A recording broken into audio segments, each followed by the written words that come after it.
Alors ce soir, un thème peut-être un peu particulier, juste un petit mensonge. Vous avez déjà entendu cette phrase, oh mais c'est pas méchant, c'est juste un petit mensonge. Alors on va voir que juste un petit mensonge, il y a quand même beaucoup de choses qui se cachent derrière. Et on va commencer, on va rentrer dans le vif du sujet en ouvrant la parole de Dieu dans le livre de l'Apocalypse au chapitre 21 et à partir du verset 6. Voyez-vous, on a partagé sur des choses analogues lors de la pastorale Tarn-et-Garonneige hier matin et ce sujet me tournait dans la tête et ça n'a fait que confirmer la conduite pour ce soir. Et il me dit, c'est fait. Je suis l'alpha et l'oméga, le commencement et la fin. À celui qui a soif, je donnerai de la source de l'eau de la vie gratuitement. Celui qui vaincra héritera ces choses. Je serai son Dieu et il sera mon fils. Moi je dis alléluia, merci Seigneur pour cet avenir qui nous est réservé.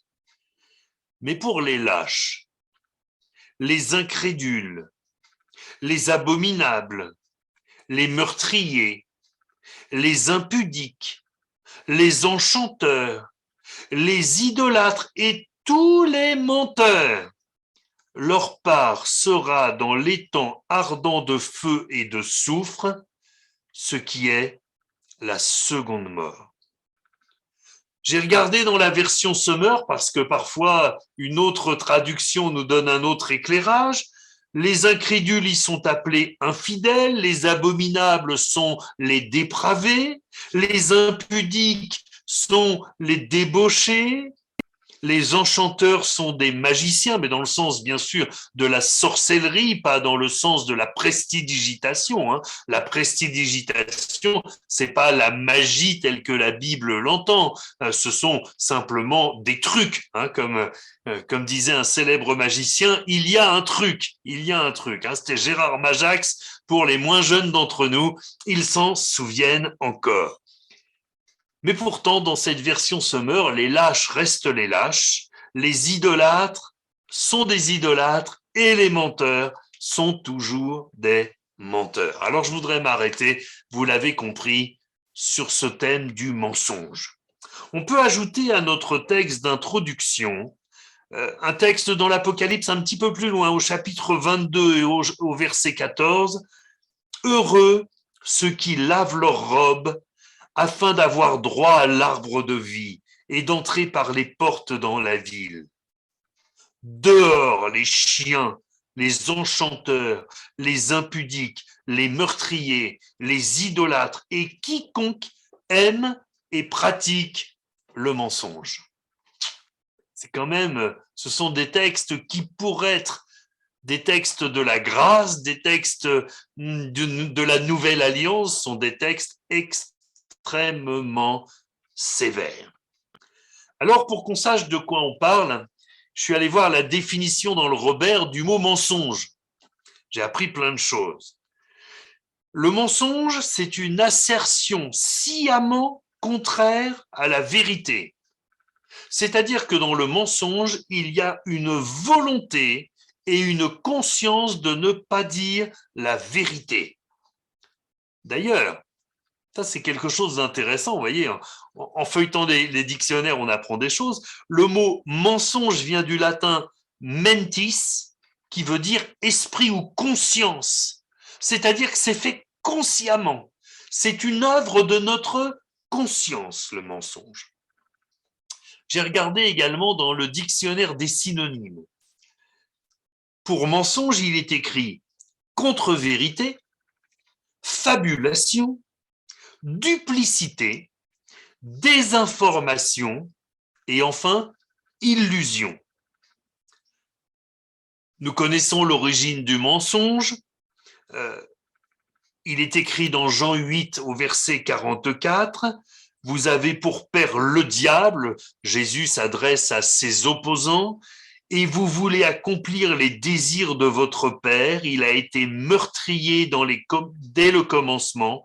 il ne se tient pas dans la vérité parce qu'il n'y a pas de vérité en lui. Lorsqu'il profère le mensonge, il parle de son propre fond, car il est menteur et le père du mensonge. Alors, sans faire de raccourcis risqués, je suis obligé de considérer, quand je lis cela, que ceux qui aiment et qui pratiquent le mensonge, je ne parle pas de ceux qui ont un accident de parcours.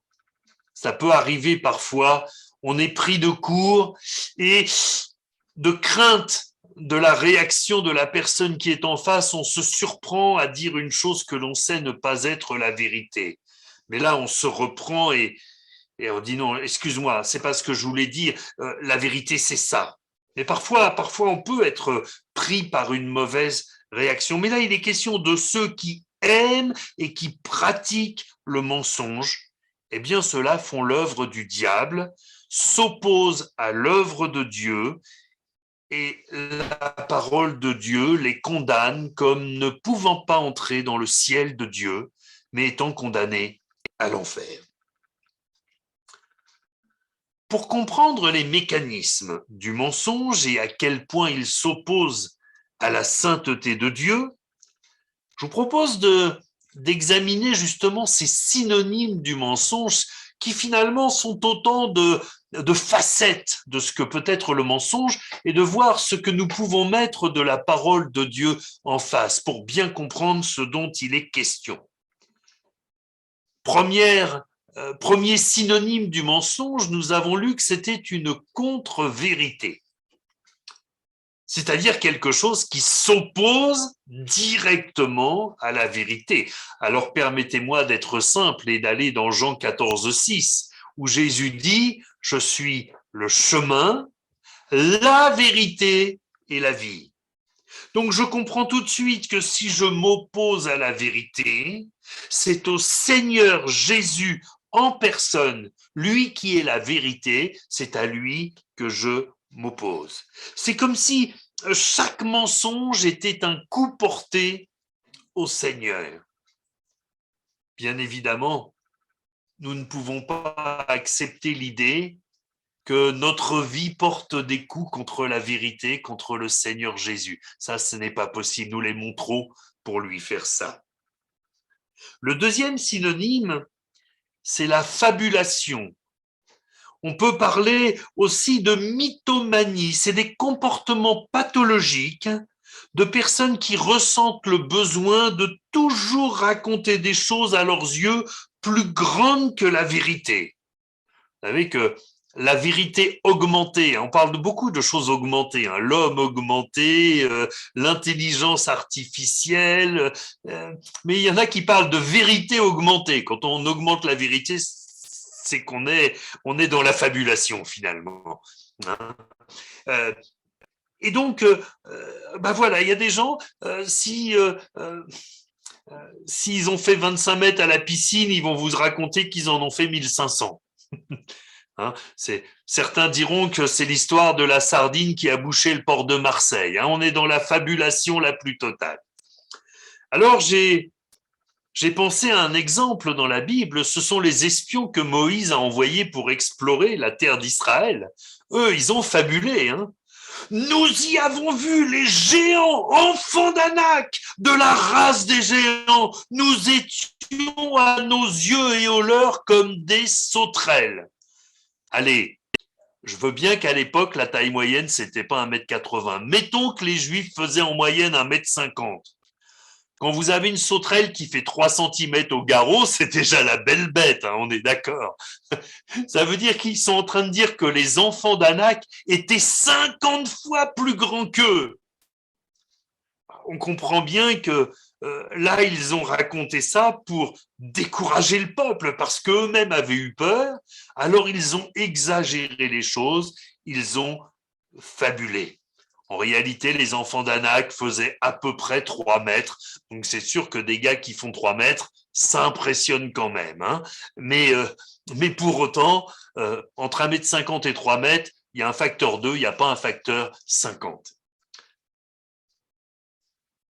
La duplicité. Ah, la duplicité, on a plusieurs exemples dans la Bible. Alors, peut-être le plus connu, c'est la femme de Jéroboam, à qui le prophète Achija va dire « Pourquoi veux-tu te donner pour une autre ?» Je suis chargé de te dire des choses difficiles. Elle a essayé de passer pour quelqu'un d'autre. Mais il y a aussi une autre personne qui fait preuve de duplicité. Un autre exemple qui m'est venu, c'est Simon le pharisien. Alors Simon le pharisien, vous vous souvenez de l'histoire, il a invité Jésus à manger chez lui et puis il y a cette femme pécheresse, Marie de Magdala, qui vient pleurer sur les pieds de Jésus, qui l'essuie avec ses cheveux, qui couvre ses pieds de baisers, qui lui met du parfum sur ses pieds. Et pendant qu'elle fait tout ça, il y a Simon qui, ses pensées sont dévoilées. Dans son cœur, il se dit, mais si Jésus était prophète, il saurait de quelle espèce est cette femme. Il y a un tel mépris dans ce gars. Et à ce moment-là, Jésus va lui dire, vous retrouvez ça dans Luc chapitre 7, Simon, j'ai quelque chose à te dire. S'il avait été cohérent avec lui-même, il lui aurait dit, bah, écoute, tu as quelque chose à me dire, mais je ne vais pas l'écouter. Parce que tu n'es pas prophète, tu n'as même pas vu que tu avais affaire à une prostituée. Mais non, là, au contraire, il va être en pleine duplicité. Parle, maître. Parle, maître. Il fait comme s'il avait du respect pour Jésus, alors que ses pensées ne sont pas des pensées respectueuses, mais des pensées de jugement, des pensées de mépris. Il y a dans la duplicité également une pensée d'hypocrisie. Il y a aussi la désinformation. Alors vous savez que je ne sais pas si c'est toujours aussi vrai. Peut-être, par exemple, ça peut être vrai entre la Chine et les États-Unis parfois, ou ça a été vrai pendant la guerre froide entre les États-Unis et l'URSS. Alors certains faisaient passer de fausses informations pour faire croire aux autres qu'il y avait telle ou telle chose qui allait se faire. C'est au point que, par exemple, la Russie avait construit des fausses batteries de missiles pour faire croire aux Américains qu'ils étaient armés jusqu'aux dents alors qu'ils n'avaient pas les moyens de se défendre à ce moment-là. Moi, j'ai trouvé cet exemple dans le livre de Néhémie au chapitre 6 et au verset 5. Sambala m'envoya ce message une 5e fois par son serviteur qui tenait à la main une lettre ouverte. Il y était écrit le bruit se répand parmi les nations et Gachemou affirme que toi et les Juifs, vous pensez à vous révolter et que c'est dans ce but que tu rebâtis la muraille. Tu vas, dit-on, devenir leur roi. Tu as même établi des prophètes pour te proclamer à Jérusalem roi de Juda. Et maintenant, ces choses arriveront à la connaissance du roi. Là, on est en pleine désinformation. Et Néhémie, et il ajoute, viens donc et consultons-nous ensemble. Et Néhémie répond à Sambala, ce que tu dis là n'est pas, c'est toi qui l'inventes. On est en pleine désinformation, on est en plein mensonge, mais Néhémie ne se laisse pas intimider par cette désinformation. Au contraire, Néhémie, il sait où il va, il sait le travail qu'il y a à faire, il s'attache à l'œuvre de Dieu, il ne se laisse pas toucher par cette désinformation. Et puis, le dernier synonyme, c'est l'illusion. C'est l'illusion. Et là, j'ai pensé à un autre Simon, Simon le magicien. Lui, il donnait l'illusion d'être quelqu'un de puissant. On trouve dans Acte 8 au verset 9, il nous est dit qu'il y avait dans la ville un homme nommé Simon qui, se donnant pour un personnage important, exerçait la magie et provoquait l'étonnement du peuple de la Samarie. Tous, depuis le plus petit jusqu'au plus grand, l'écoutaient attentivement et disaient « Celui-ci est la puissance de Dieu, celle qui s'appelle la grande. » Il l'écoutait attentivement parce qu'il les avait longtemps étonnés par ses actes de magie. Ce gars-là, il faisait illusion. Il leur faisait fonctionner des tours de passe-passe, de la poudre de perlimpinpin, et alors ils avaient l'impression que c'était un gars extraordinaire, plein de puissance, qui venait de Dieu, mais ça n'était que de l'illusion. La preuve, c'est que quand Philippe l'évangéliste est venu prêcher, la vérité a supplanté les illusions, et tout le monde a compris que Simon le magicien, c'était pas quelqu'un de bien formidable. Enfin, pour compléter notre panorama du mensonge, alors je ne sais pas si on est dans l'illusion, la duplicité ou la désinformation, mais en tout cas, on est bien dans le mensonge. On ne peut pas ne pas citer Ananias et Saphira. Ananias et Saphira. Quand Ananias arrive pour déposer l'argent aux pieds des apôtres en disant « Nous avons vendu un champ, voici l'argent », au lieu de dire simplement « Voici une part de l'argent ». On est peut-être dans la fabulation, dans l'exagération. Et Pierre de lui dire « Comment as-tu pu mettre en ton cœur un pareil dessein ? Ce n'est pas à des hommes que tu as menti, mais à Dieu. » Et nous savons qu'à ce moment-là, Ananias va expirer, il va mourir sur place. Je ne sais pas si c'est une crise cardiaque ou une rupture d'anévrisme, je ne sais pas. Nous n'avons pas eu l'autopsie d'Ananias et nous ne l'aurons que quand nous serons dans le ciel. Mais le fait est que les jeunes gens qui étaient là l'ont emmené pour l'enterrer. Et puis, quelques heures après, son épouse arrive, toute fringante, toute contente. Elle s'attend à un accueil formidable dans l'église. Elle est l'épouse de celui qui a amené un sac d'argent devant les apôtres. Et là, Pierre lui dit, comment vous êtes-vous accordés pour tenter l'esprit du Seigneur? Voici ceux qui ont enseveli ton mari sont à la porte et ils t'emporteront. Et elle, à son tour, va expirer, va mourir sur place et les jeunes gens qui venaient d'enterrer son mari vont l'emmener et l'enterrer à côté de son mari. Situation dramatique engendrée par le mensonge. Dans le psaume 15 au verset 1er, c'est un texte que j'aime beaucoup, il est écrit ceci. Ô Éternel, qui séjournera dans ta tente? Qui demeurera sur ta montagne sainte? Nous, c'est bien là qu'on veut aller. Celui qui marche dans l'intégrité, qui pratique la justice et qui dit la vérité selon son cœur. Ça, c'est un texte formidable parce que c'est un texte qui déculpabilise ceux qui parfois ont menti sans le savoir. Oui, ça arrive. On croit de bonne foi quelque chose et on le dit, mais c'est pas la vérité.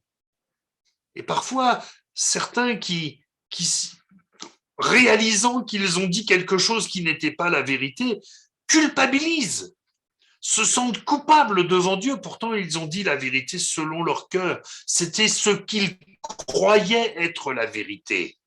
Alors en fait, ils n'ont pas menti, ils se sont trompés. Je vais vous donner un exemple. Quand notre frère Galifo a eu son accident avec le broyeur, moi, sur le coup, quand je l'ai eu au téléphone, il m'a dit « le gros orteil est coupé et il y en a 3 autres ». Ou 2 autres, je ne sais plus. Oui, 2 autres. Moi, j'ai compris qu'il avait perdu 3 orteils. Et puis, après coup, il avait perdu une phalange sur le premier et les 2 autres étaient cassés mais n'étaient pas sectionnés. Alors, il y a quelqu'un qui m'a dit « mais t'as pas dit la vérité ». Alors, j'ai expliqué que j'avais dit la vérité selon ce que j'avais compris. Et je me suis excusé d'avoir induit en erreur. Mais voilà, je ne me suis pas senti coupable parce que j'avais vraiment dit ce que j'avais compris. Et bon, on peut comprendre, le frère, il sortait peut-être d'anesthésie et où il était un peu sonné. Et donc, effectivement, quand il s'est expliqué, c'était pas clair ou en tout cas, ou c'était peut-être moi je sortais pas d'anesthésie, j'étais peut-être fatigué et j'ai mal compris. Hein. Ça, c'est possible. Je cherche pas à accuser qui que ce soit. Mais vous voyez, parfois, on peut dire quelque chose qui est différent de la vérité sans avoir eu le désir de mentir. Mais par contre, parfois, le mensonge devient une seconde nature. Et on n'arrive pas à s'en sortir. Pour ne pas avouer qu'on a menti une première fois, eh bien, on emballe le premier mensonge dans un deuxième mensonge encore plus gros. Ça devient un cercle vicieux, on est piégé. Parce que le mensonge prend de plus en plus d'ampleur. De plus en plus de personnes sont au courant que l'on a dit telle ou telle chose.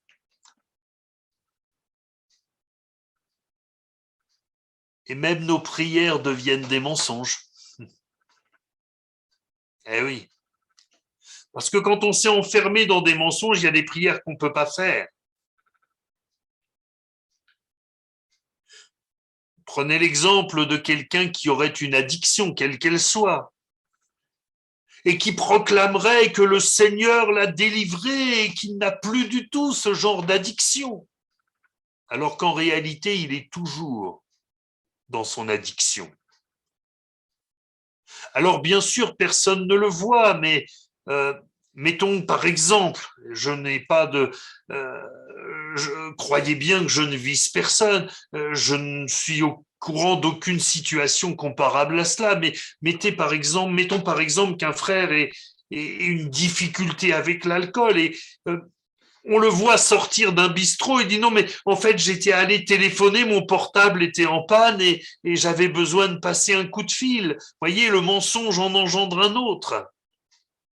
Mais la prière devient un mensonge parce que on ne peut plus prier, on ne peut plus demander la prière pour être délivré quand on a 10 lettres alors qu'on ne l'est pas. Vous voyez, la louange même de je te loue de ce que tu m'as délivré. Ben non, c'est un mensonge. Vous savez, le Père demande des adorateurs en esprit et en vérité. Ah, c'est peut-être un sens.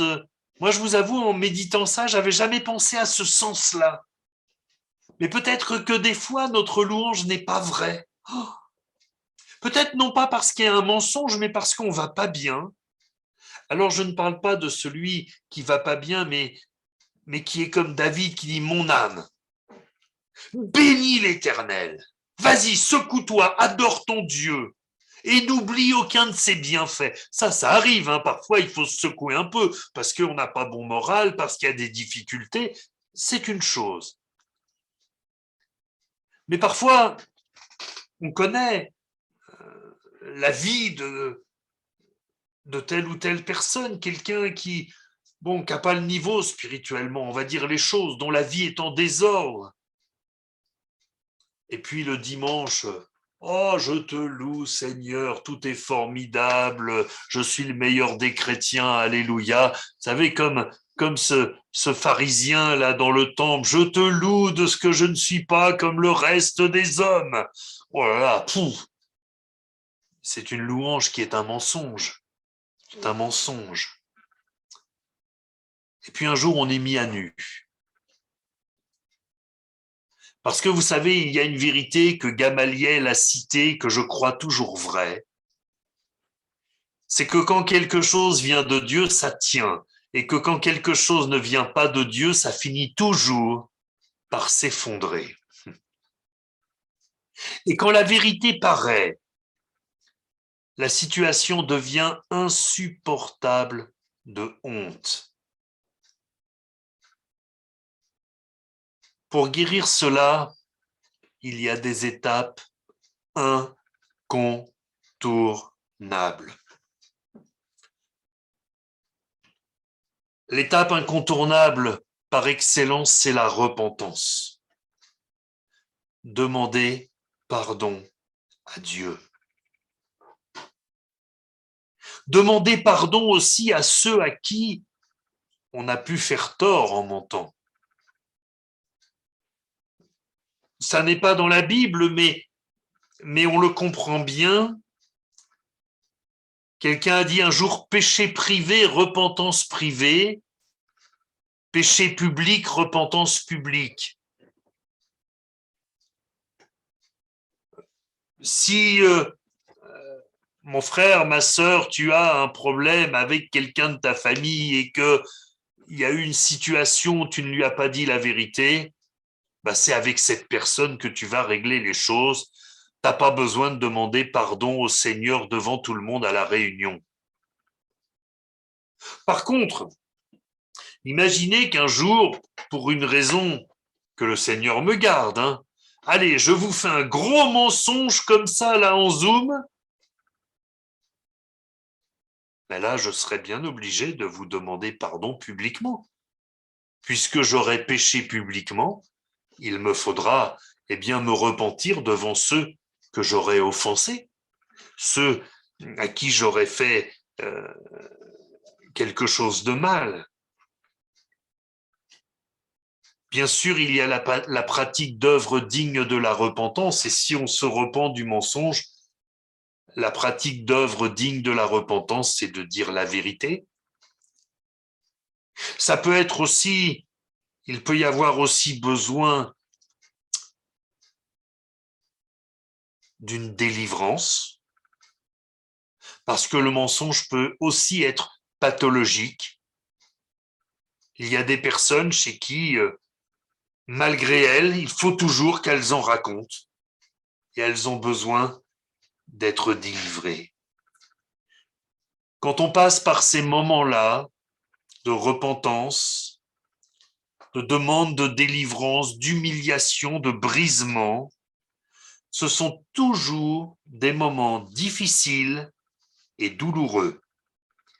Mais ils sont indispensables si nous croyons que le meilleur est dans la présence de Dieu.